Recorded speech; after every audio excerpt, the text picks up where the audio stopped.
Imagine this, it's the summer of 1518 in the city of Strasbourg. A woman walks into the street, and for no apparent reason, she starts to dance. There's no music, no party, just her, moving relentlessly. At first, onlookers thought it was a joke. Maybe she'd had a bit too much to drink. But she didn't stop. She danced for hours until she collapsed from sheer exhaustion, only to get back up and continue. Within a week, something truly bizarre happened. Dozens of other people joined her. Men, women, young and old, all caught in this strange, unstoppable dance. They filled the streets and city squares, dancing under the hot summer sun and through the rain.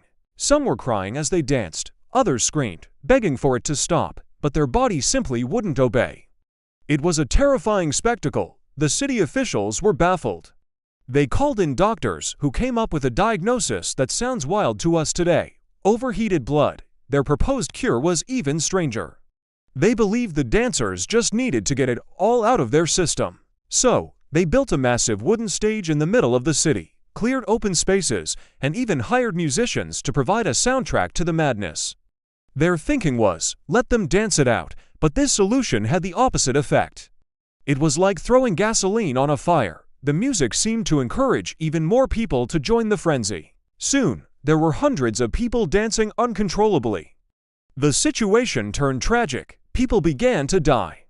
Historical records state that many suffered heart attacks, strokes, or simply collapsed and died from pure, unrelenting exhaustion.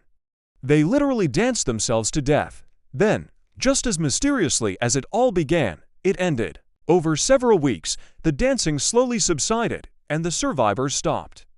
To this day, no one knows for sure what caused this mass dancing plague. Historians have a few theories.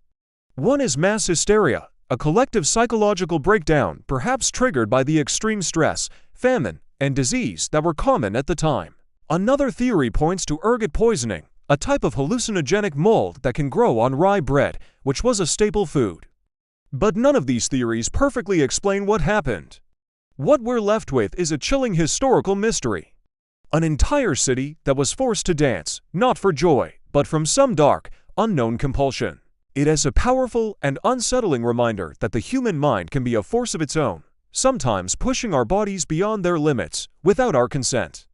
Thanks for watching, and if you found this story as fascinating as I do, don't forget to like and subscribe for more deep dives into history's strangest moments.